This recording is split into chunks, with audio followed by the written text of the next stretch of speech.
Boté Mandia a Fashion Info Télévision, Toye, Liboso Nabino qu'on a présenté, point de vue à Congolais. Comment les Congolais ils s'expriment par rapport à 30 juin, tu as différents points de vue à Congolais pour Congolais fêter 60 ans de l'indépendance.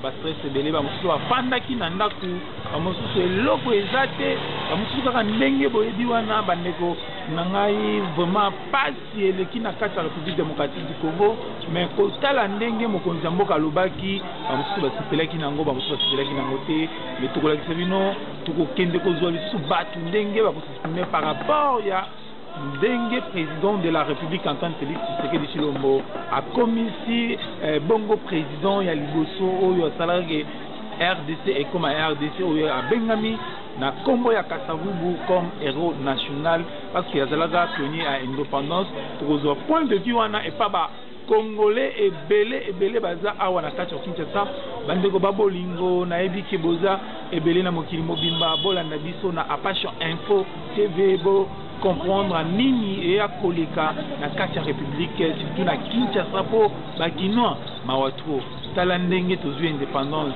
eloko ya kolela eza te tala ntango tozwaka indépendance niveau de vie ezalaka likolo lelo tokomi 60 ans de l'indépendance niveau de vie ekiti na se makasi insécurité etondi na mboka bipai ebele ba milice bazokosala n'importe quoi bipai ebele bato bazo réclamer salaire bipai ebele fonctionnement ezate mais tango tozwaka indépendance niveau de vie ezalaka likolo tango même mundela azalaka na mboko niveau de vie ezalaka likolo yango peuple congolais bakolela balobi bana mboka mokonzi ya mboka otiki biso yango tolingi tomemela bino point de vie ya bakinois par rapport ya 60 ans d'indépendance bolanda na masolo oyo bo tokutana malade et faut tokutana après interview ya ba peuple congolais. Merci. Mbote papa.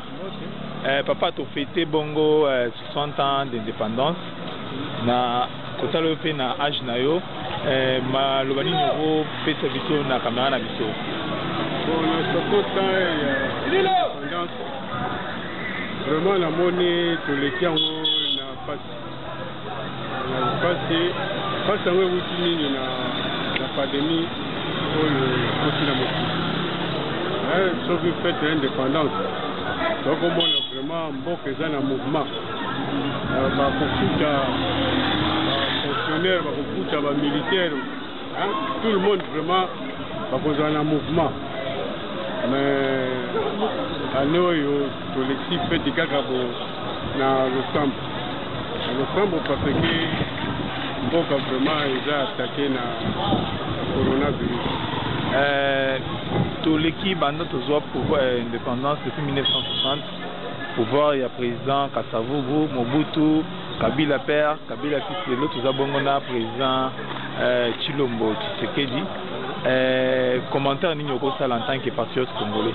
Bon na tango ya Kasavubu vraiment wana nga pe nazaki elenge tokosala vraiment défilé na bekole okomona bekole nyonso bakodefile okomona bamilitaire bakodefile bapolisier bakodefile vraiment tout le monde est collé na ntango Mobutu aussi mais vers la fin na ntango Mobutu tokoma komona 30 juin komokoleka no tolekisa ngo na prière bon na ntango ya nze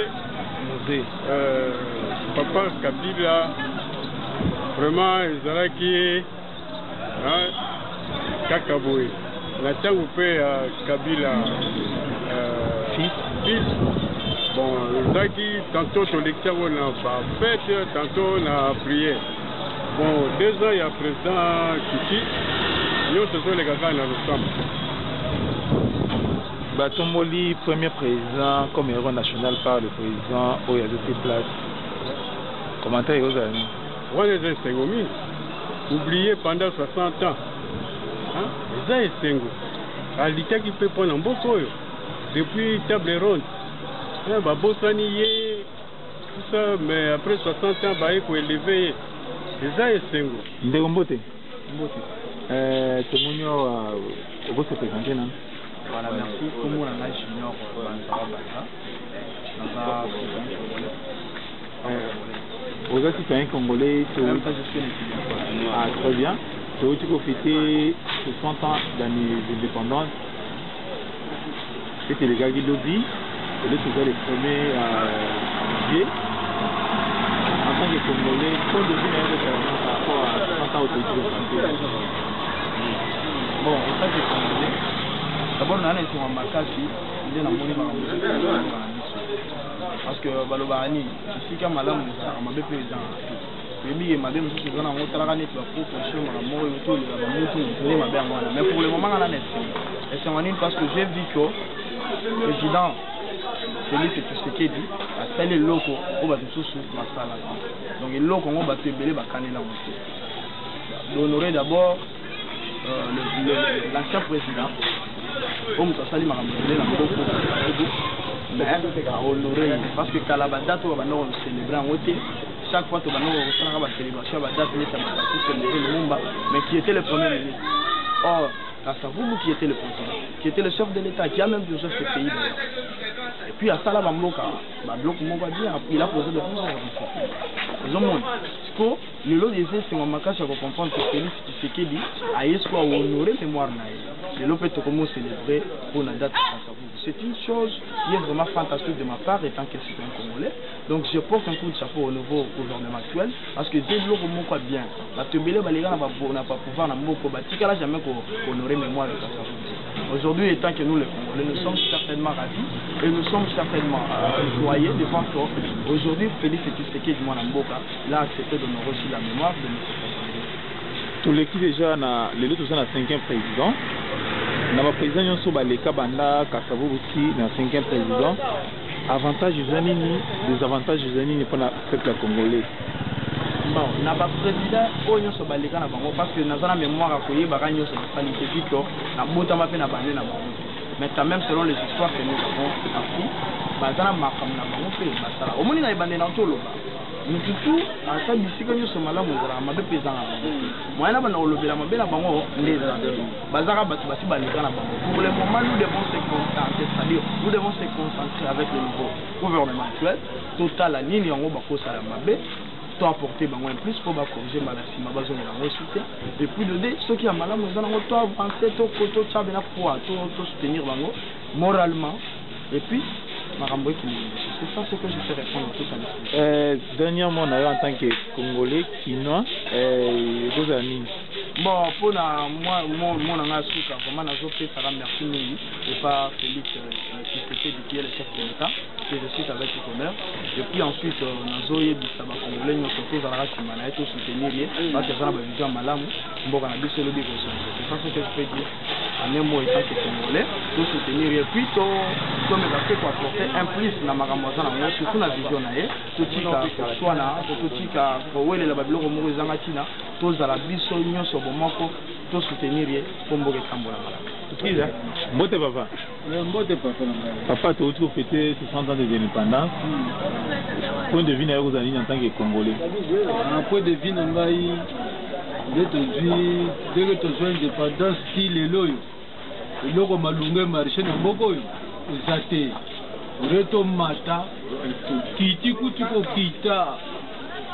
Olegana niveau nyonso ataba kambo na komia wa donc wana tali sabini yango ezate ko na monde nga makambo kitoko esalami na mboka te pour rien que tous allez évoluer mais to kitiko kitati na dosi to toboli na mabele loko malunga ezate nini koza le kitisi biso na point de vue sur plan tout ezako lelo Kasavubu président, 5e président a commis Kasavubu na rang ya héros national pour aza pionnier à indépendance. Yoza congolais, point de vue na yo koza nini par rapport à cette récompense, soit cette mérite soit na ba reconnaître Kasavubu. Parce que banda kozalaka na Lumumba. Kasavubu. Maloba na yo koza nini par rapport à ndenge ba commission héros national. Pona ngai ezali lokola ye lokola ye selon ye ndenge ya moni yango nda élevé kombo ya Kasavubu mpona nga bona mona ngelo te continuité à Kasavu tout le monde y a monté continuité mouké tout le monde ndima mouké ya musée Kabila autant où y a dit à sali service national tout le monde qui a moto CP mais bao bayena sima asali la bango rien ba bourré yango bazo la intérêt na bango ko tonga kaka ba mayebo na Kishasa otambula na bajipa biso toliaka kaka ba la mer na ba matembele. Donc le loko malunga pona bango bazo sala cette fois-ci na zo mona ngote tonde bosondi papa le mosa ko ba Césali le basuka kaka basala kaka effort bayoka na batombola mboka po à l'époque Congo ezalaka mboka ya kosakana na ngote ezala na foot ezalaka premier en Afrique centrale. Donc ce qui kozokutana na Zaïre donc bango moko place bazali bazolela ndo bazolala la seba bige batu wana ba terrible osoko juba viena biso ba beta bale na Léopard na entraîneur na bango Vidinique biso ba koti na terrain na solo ke soko et siko totikala kaka bo mais tu n'as pas secteur le secteur à sport ya balle na secteur ya armée nini umona bon à l'époque ya armée na biso ezalaka ke soda azalaka na droit ya kupeta ta balle pamba ya munition ya l'état te donc ato gifle soda mbata donc ya salaka effort à saisir yo akende na yo kuna présenter yo lelo tokoma komono ndire tozala ilo stade donc akune bandi ko beta kaka yoka kuna koko na Brazzaville les afumbwa mais ekoma koko masasi na secteur économie constant ni osala na système économique l'économie biso eloko ezate oko osala restourne bodibo tosala restourne moko pona somba ta 17 ya sima na fin du mois soki muninga leli kelemba to somba ta sima yoko koma jour wango ko seka sima ngo mati lisusu donc mbongo yo zwaki ekiti nango susu na mai donc prix unitaire na marché ezate totonde botondi papa merci c'est bon bote papa journaliste papa toye koluka wana ndako awa tomoni ofandi en famille touti kofete 60 ans de l'indépendance ba makambo nini omoni na état po toleki ya 60 ans de l'indépendance na ngololo botamati lelo bon na 60 ans d'indépendance c'est une bonne chose ce qui mboka ezali malamu eza date moko se fêter na face mais vive la conjoncture ya mboka à l'époque le pays marchait bien ezalaki bien puis ngai naza mwana ya avant l'indépendance tomoni mboko ndenge ezalaki ndenge bapays voisins to bapays d'Afrique ezalaki kopose mboko oyo koyawa na makambo ebelebele ezoforme mpe bato mosusu na makambo ebelebele mais actuellement mboka eza ya kozinda surtout na plan politique bapoliticien na biso vraiment baza maturité politique mais eza te c'est comme disait le président Ouad du Sénégal, il y a pas de marbre, donc maturité politique ezali te. Les autres ont intérêt personnel. Et puis, quand on a combine mingi, secte, tantôt, vous avez un secte, tout ce qui mot que ça au marché, madame. Oh, nous devons d'abord connaître le père spirituel de Mboko. Azanan. Le père spirituel de Mboko, c'est Simon Kimbang.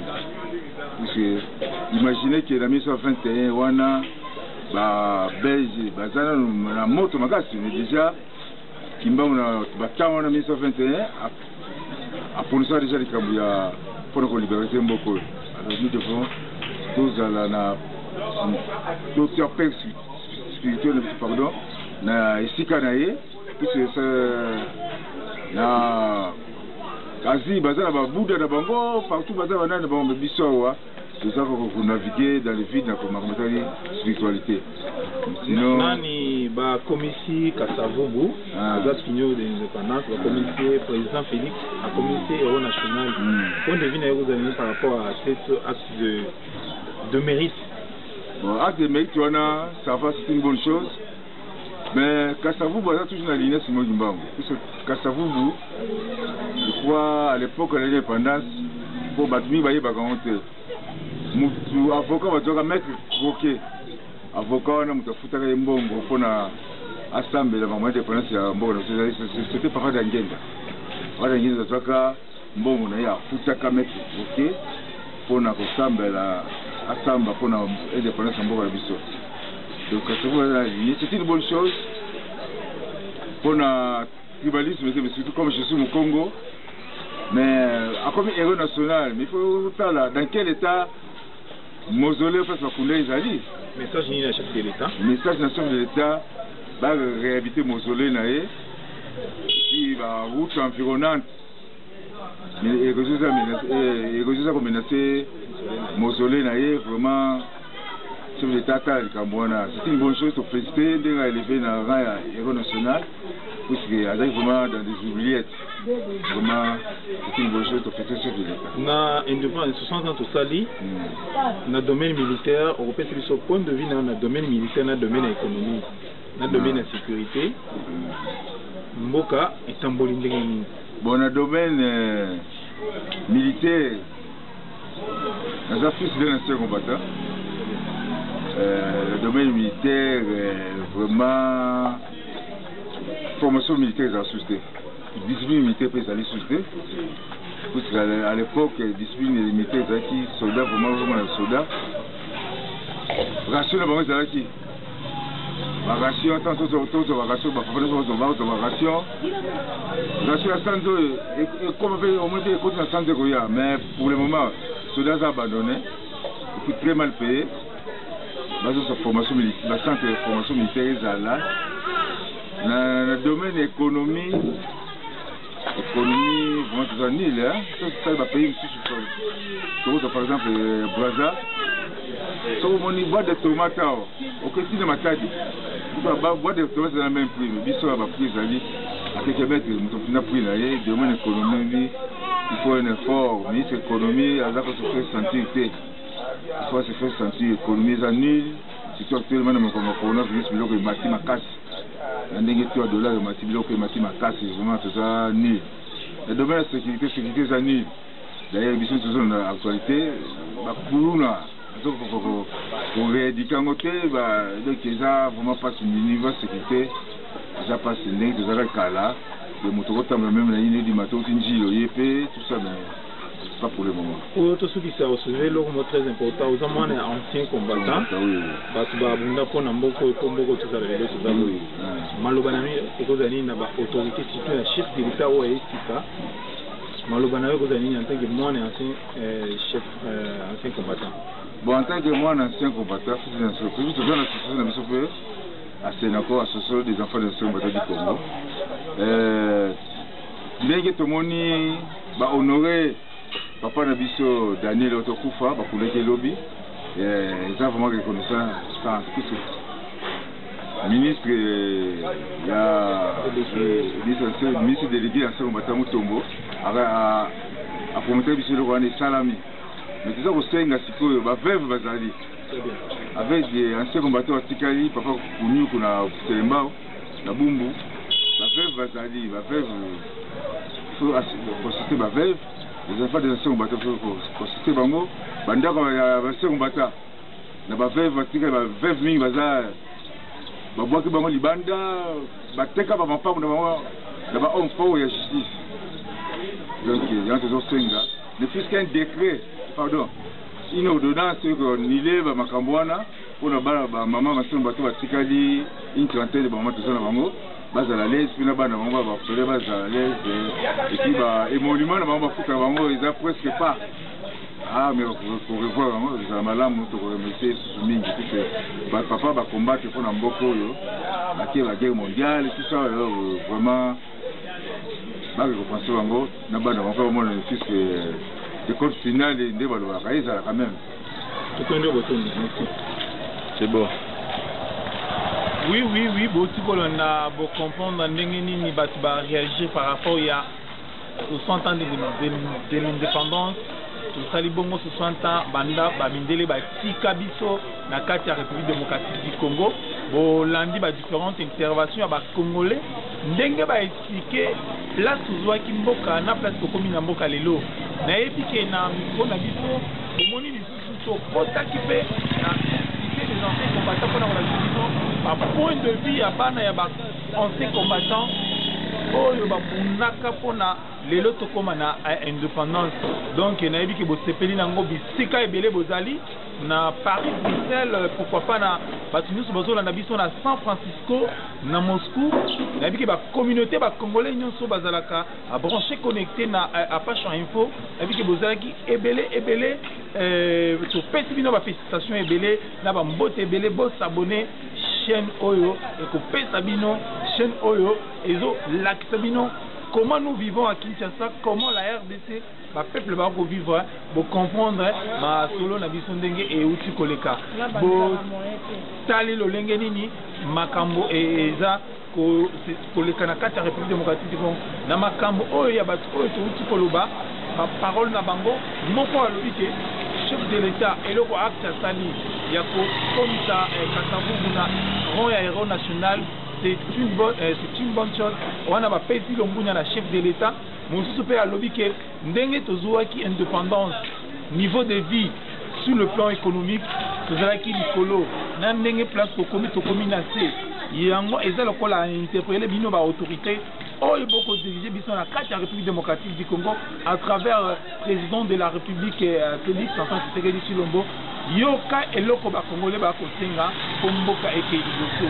Nayebi ke bozalaki ebele na pesi mbote na ye moko le patron Apasha Mupe place azali na Paris na pesi ba mbote na ebele Zambe apesi makasi po azala toujours na biso po mosala ekende liboso. Tokutani mbala ya nsima. Merci.